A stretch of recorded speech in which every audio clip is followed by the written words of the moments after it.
आज मी एवढ्या delicious cookies तयार केलेल्या आहेत, की माझा स्वतःवर विश्वास बसत नव्हता, की या मी केलेल्या आहेत. मुलांचा बऱ्याच दिवसांपासून आग्रह होता, की काहीतरी नवीन कर आणि त्यांच्यासाठी ही रेसिपी मी आज ट्राय करत आहे आणि तुमच्यासोबत शेअर करत आहे. तर इथे मी अनसॉल्टेड बटर माझ्याकडे होतं ते घेतलेलं आहे साधारणतः 150 ग्रॅम. तुमच्याकडे सॉल्टेड असेल तर मीठ घालू नका या रेसिपीमध्ये. त्यानंतर 20 ग्रॅम मी मिल्क पावडर यामध्ये ॲड केलेली आहे आणि जवळपास 80 ग्रॅम यामध्ये पिठी साखर ॲड केलेली आहे. आणि हे सगळं आता आपल्याला छान मिक्स करून घ्यायचं आहे. आणि बटर जे आहे ते साधारणतः आपल्याला खूप रूम टेम्परेचरला मेल्ट होणारं नको आहे. थोडंसं बोटाने प्रेस केल्यानंतर सॉफ्ट असं इतपत आपल्याला बटर हवं आहे. आता हे छान बीटरने मिक्स करून घ्यायचे. तुमच्याकडे बीटर नसेल तर जो बॉल विस्क असतो, ज्याने आपण अंडी फेटतो, तो सुद्धा तुम्ही इथे वापरू शकता. आता इथे मावा इसेन्सचे काही ड्रॉप मी ॲड करतीये, ज्यामुळे छान टेस्ट येईल आणि मी आज बनवते आहे कॅश्यू कुकीज आणि त्यामध्ये मावा इसेन्स मी टाकलेला आहे. थोडासा तुम्हाला पाहिजे तर व्हॅनिला इसेन्ससुद्धा याच्यासोबत तुम्ही ॲड करू शकता. आता हे आपलं मिक्स करून झालेलं आहे. त्यानंतर आता आपल्याला ड्राय इन्ग्रेडियंट मिक्स करायचे. तर इथे मी मैदा घेतलेला आहे साधारणतः 200 ग्रॅम. त्यामध्ये काजूची पावडर 20 ग्रॅम एवढी ॲड केलेली आहे. चवीनुसार मीठ. कारण मी अनसॉल्टेड बटर वापरलेलं होतं, त्यामुळे इथे मी मीठ घातलेलं आहे. जर तुम्ही सॉल्टेड बटर वापरलं तर इथे मिठाचं बीट जे आहे ते आपल्याला रेसिपीमधून काढून टाकायचं आहे. आता ड्राय आणि वेट इन्ग्रेडियंट मिक्स करायचे आहेत. हलक्या हाताने हे सगळं आपल्याला छान एक डो त्याचा तयार करून घ्यायचा आहे. खूप या डोला नीड करायचं नाहीये. यामधलं बटर जे आहे ते मेल्ट झालं नाही पाहिजे आणि त्यामुळे मिक्स करून घ्यायचं आहे. फक्त हे ड्राय आणि वेट इन्ग्रेडियंट जे आहेत ते छान मिक्स झाले पाहिजे. तर इथे आपल्याला छान मिक्स करून घ्यायचं आहे. हाताचा वापर करून जर मिक्स केलं तर चांगलं मिक्सिंग होतं. तर सगळं मिळून येईल इतपत आता मी याला छान मिक्स करून घेतलेलं आहे. आता नेक्स्ट स्टेपमध्ये इथे मी घेतलेला आहे बटर पेपर आणि थोडासा मोठ्या आकाराचा बटर पेपर आपल्याला घ्यायचा आहे आणि त्यावर आता आपण जे कुकीज केलेल्या आहेत त्या लाटून घेणार आहोत. तुमच्याकडे सिलिकॉन शीट असेल तर तुम्ही ती सुद्धा वापरू शकता. आता मी इथे बटर पेपर घेत आहे. तर बटर पेपर लेंथला जास्त आहे, त्यामुळे मी त्याला अशा पद्धतीने रोल याचा केलेला आहे आणि तो रोल मी लाटून घेणार आहे. तर आता इथे याला मी छान फोल्ड करून तुमच्याकडे आपलं जे चपात्याचं लाटणं असतं ते सुद्धा तुम्ही इथे वापरू शकता. माझ्याकडे ही रोलिंग पिन आहे जी फॉन्डंट केकसाठी वापरली जाते. तर त्याने मी अशा प्रकारे थोडंसं हलकं प्रेस करून आपल्याला काय करायचं आहे, कुकीज बनवायच्या आहेत. तर सगळ्यात आधी छान लाटून घ्यायचं आहे आणि सगळीकडे इवन साईज होईल अशा पद्धतीने करायचं आहे. खूप पातळ पण नाही ठेवायचं आणि खूप जाड पण आपल्याला याला ठेवायचं नाही आहे. तर साधारणतः काजू कतली ज्या थिकनेसमध्ये असते त्या थिकनेसमध्ये आपल्याला हे अशा पद्धतीने रोल करून घ्यायचं आहे आणि रोल केल्यानंतर इथे झालेली आहे सियाची एंट्री. तर प्रत्येक वेळेस रेसिपीमध्ये आणि व्हिडिओमध्ये यायला तिला फार आवडतं आणि ती आलेली आहे. तर रोल करून ठेवल्यानंतर मी याला एका ट्रेमध्ये ठेवणार आहे आणि ट्रेमध्ये ठेवल्यानंतर याला आपल्याला साधारणतः सेट करून घ्यायचं आहे. कारण आपण बराच वेळ हाताळल्यामुळे यातलं जे बटर आहे ते मेल्ट व्हायला सुरुवात होते. त्यामुळे मी आता याला थोड्या 15-20 मिनटं फ्रीजमध्ये ठेवणार आहे. जर तुम्हाला घाई असेल तर तुम्ही फ्रीझरमध्ये 10 मिनिटासाठी ठेवू शकता. आता ते सेट होत आहे तोपर्यंत इथे मी काजू थोडे गरम करून घेतलेले आहेत.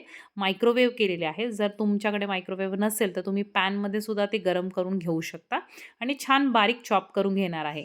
आपण ऑलरेडी थोडेसे काजूचे जी पावडर आहे ती बिस्किटमध्ये ॲड केलेली आहे आणि आता काही काजू डेकोरेशनसाठी मी वापरणार आहे. हा डेकोरेशन पार्ट ऑप्शनल आहे. तर इथे सियाला यासाठी माझ्यासोबत उभं राहायचं असतं, की काही ना काहीतरी तिला खाता येतं. तर इथे मी बारीक चॉप करून घेते आहे आणि हे मुलांसाठीच कुकीज बनवते आहे, त्यामुळे सियाचं असं अधूनमधून खाणं चालू आहे. जो मी कट करून घेतलेले आहे आणि फ्रीझरमध्ये मी 10 मिनिटासाठी हा डो ठेवलेला होता. आता मी एक वाटी घेतली आणि त्याने कुकीज कट करायला सुरुवात केलेली आहे. तर साधारणतः तुम्हाला ज्या आकारामध्ये हव्या त्या आकारात तुम्ही करू शकता. परंतु मला इथे सर्कल कुकीज करायच्या होत्या. वाटी घेतल्यानंतर माझ्या लक्षात आलं की ही कुकीज तर खूप मोठ्या आकाराची झालेली आहे आणि त्यामुळे मी विचार केला की आता दुसरं काहीतरी आपण थोडासा छोटा आकार हवा आहे. त्यामुळे मला एक कुकी कटर होतं माझ्याकडे. तर त्याने मी सगळ्या कुकीज कट करायला सुरुवात केली. कारण जेव्हा हे बेकिंगला जातात तेव्हा आणखीन थोड्याशा त्याची जी साईज आहे ती वाढते आणि त्यामुळे इथे मी राऊंड कटर घेतलेला आहे आणि इथे तुम्ही बघू शकता काजू कतली आपण जी आणतो त्या पद्धतीचा जो तिचा थिकनेस आहे कुकीजचा अशा प्रकारे मी ठेवलेला आहे. आता आपल्याला सगळ्या कुकीज कट करून घ्यायच्या आहेत. जेव्हा आपण फ्रीझरमधून डो काढतो किंवा फ्रीजमधून डो बाहेर काढतो तेव्हा ते छान असं एकदम घट्ट झालेलं असतं आणि त्याची कटिंगसुद्धा छान प्रॉपर होते. तर इथे तुम्ही बघू शकता मी सगळ्या कट करून घेणार आहे आणि याला आता मी एका ट्रेमध्ये अरेंज करून घेत आहे. आता इथे मी OTGमध्ये बेक करणार आहे साधारणतः 170 डिग्रीला 14 ते 15 मिनिटं याला लागतात. आता ह्या सगळ्या गोष्टी करताना तुम्हाला कुठेही असं वाटत असेल, की यातलं बटर बाहेर येत आहे किंवा हाताला खूप तेलकट लागत असेल, तर लगेच तुम्हाला तुमचा डो जो आहे तो थोड्या वेळासाठी फ्रिजमध्ये ठेवायचा आहे आणि मग पुन्हा तुम्ही त्या डो बरोबर काम करायला सुरुवात करू शकता. तर इथे तुम्ही बघू शकता मी छान सगळ्या कट करून घेतलेल्या आहेत. उरलेला डो पुन्हा एकदा एकत्र करून त्याच्या आपण कुकीज बनवू शकतो. तर इथे एवढ्या कुकीज तयार झालेल्या आहेत. हॅलो गाईज, मी आज तर मी कॅमेऱ्यापासून लांब झाले, की सियाचं काहीतरी बडबड चालू होते. तर कुकीज आपल्या रेडी झालेल्या आहेत. 170 डिग्रीला साधारणतः 15 ते 20 मिनिटं मी याला बेक केलेलं आहे आणि थंड झाल्यानंतर एवढ्या क्रिस्पी या कुकीज तयार झाल्या होत्या. म्हणजे तुम्ही गुड डेचे बिस्किट जे आहे ते सुद्धा यासमोर कमी पडतील अशा डिलिशियस कुकीज आहेत या. आता इथपर्यंत तुम्हाला फक्त एवढंच करायचं असेल तर तुम्ही इथे थांबवू शकता.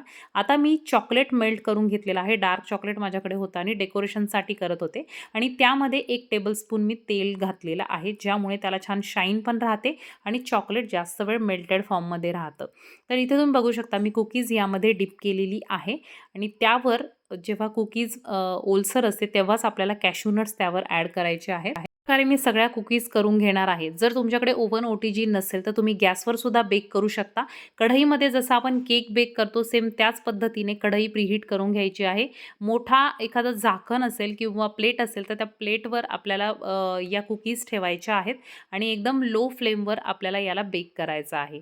तर थोडंसं अनइवन बेकिंग होतं गॅसवर, परंतु जर तुम्हाला करून बघायच्याच असतील कारण ह्या कुकीज एवढ्या डिलिशियस होत्या आणि या चॉकलेट पार्ट आपण जो डिप करतो कुकीजचा, तो सुद्धा इतकं छान कॉम्बिनेशन त्याचं लागत होतं या कुकीजसोबत. खूप डिलिशियस कुकीज आहेत. तुम्ही मुलांना घरगुती कुकीज म्हणून करू शकता आणि इतक्या टेस्टी आहेत, की तुम्ही कमेंट करून मला नक्की सांगणार आहात, की या कुकीज तुम्हाला किती आवडल्या आहेत.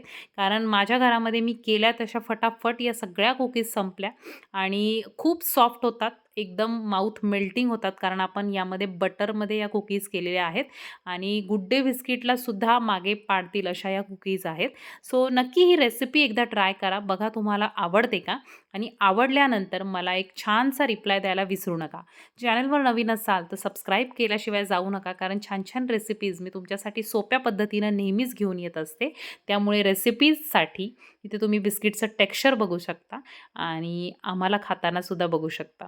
So I hope he recipe हा व्हिडिओ तुम्हाला आवडला असेल. सियानी आणि मी बनवलेल्या कुकी कशा झाल्या कमेंट करून सांगा. भेटूयात लवकरच एका नवीन व्हिडिओमध्ये. तोपर्यंत बाय बाय. मस्त आहे.